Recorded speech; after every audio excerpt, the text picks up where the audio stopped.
Edward Bernays' Propaganda, published in 1928, is a foundational text in the fields of public relations, mass communication, and political psychology.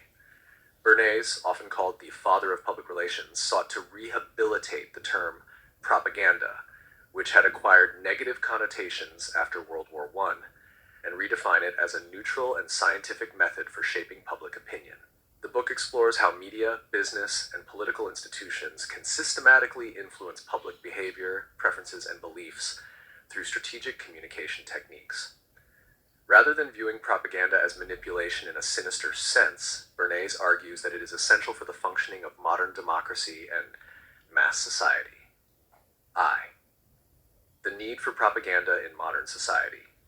Bernays begins by asserting that in any modern democratic society, the complexity and size of the population necessitates some form of organized influence. Since the average person cannot be informed about all topics and lacks the time to research or reflect deeply on every political or commercial decision, elites must guide public opinion. He writes, "The conscious and intelligent manipulation of the organized habits and opinions of the masses is an important element in democratic society." This claim rests on the assumption that society, without guidance, would descend into chaos or inefficiency. For Bernays, propaganda is not inherently evil. It becomes problematic only when used for unethical purposes. He believes that if good causes are to triumph over selfish interests or ignorance, they too must adopt sophisticated methods of persuasion. Part 2. Invisible Government and the Engineering of Consent. One of the book's most provocative ideas is the concept of the invisible government. Bernays explains that a small group of people, the technocrats, business leaders, PR specialists, and politicians, effectively govern the public by shaping their opinions, often without them realizing it. This elite controls the machinery of thought, using media and symbols to steer public discourse and decision-making.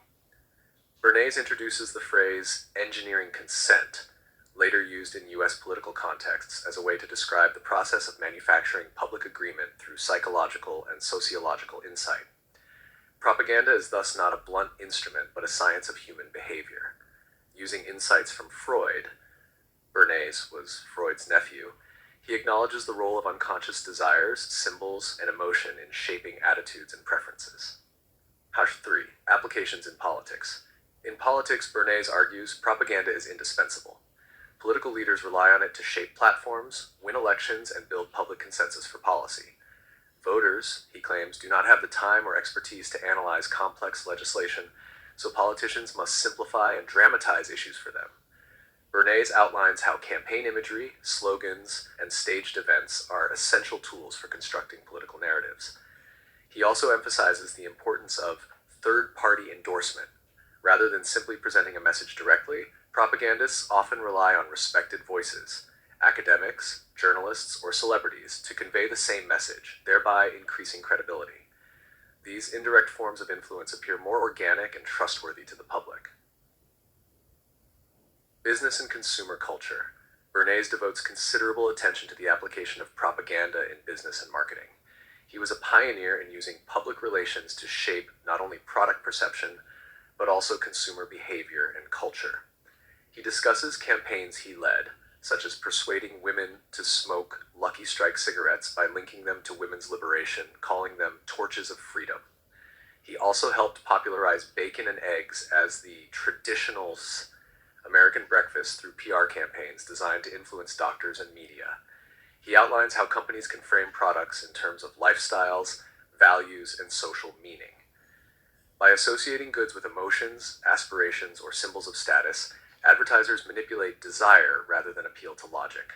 The creation of wants, rather than merely fulfilling needs, becomes the central function of capitalist propaganda. V. Education, art, and social institutions. Bernays also discusses how propaganda can influence institutions beyond politics and commerce. Schools, universities, museums, and churches all use propaganda to instill values, shape worldviews, and define cultural narratives. Even artistic trends, he suggests, are often guided by subtle campaigns, whether by critics, patrons, or institutions that determine what is considered valuable or modern. In education, the curriculum itself is a form of propaganda. teaching young people what to value and how to think about national identity, morality, and civic duty. For Bernays, this is neither good nor bad. It is simply necessary. He stresses that the modern propagandist must be an expert in psychology, sociology, and media, capable of tailoring messages to diverse audiences with subtlety and precision. Ethical considerations.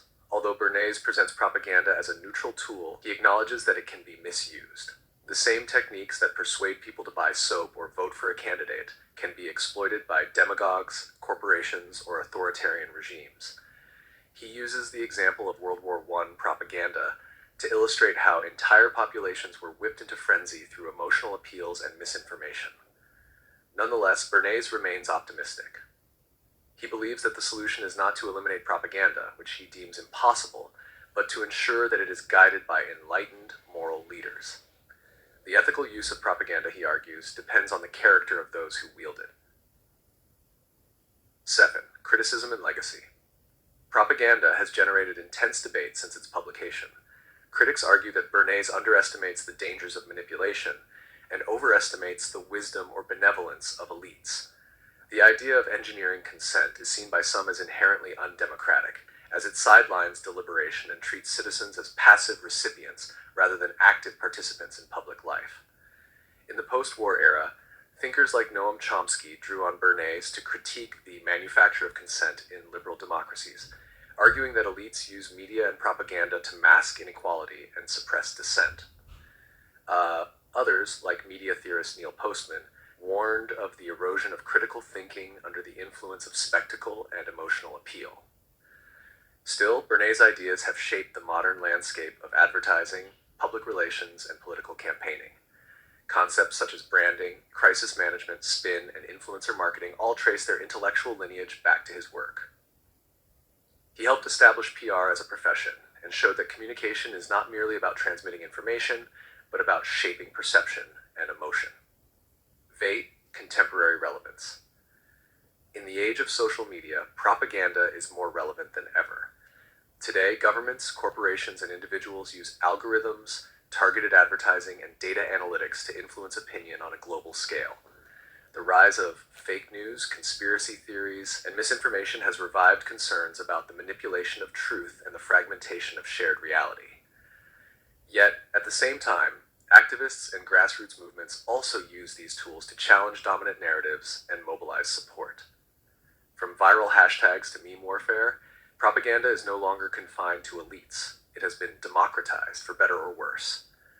Bernays' emphasis on the emotional, symbolic, and subconscious dimensions of communication anticipated the visual and emotional culture of today's internet. The success of any online campaign, whether political, social, or commercial, depends on its ability to craft compelling narratives, evoke identity, and establish trust. Conclusion. Edward Bernays' propaganda remains a seminal work in understanding how modern societies are shaped not only by institutions or laws, but by ideas, symbols, and stories. While his defense of elite influence may seem undemocratic, his insights into mass psychology and communication remain vital for grasping how public opinion is formed and why people believe what they believe. In Bernays' view, propaganda is the executive arm of the invisible government, indispensable to modern civilization. Whether this influence is used for liberation or control depends on who holds the reins. His book is both a warning and a manual, inviting us to question not only how we are persuaded, but why and by whom.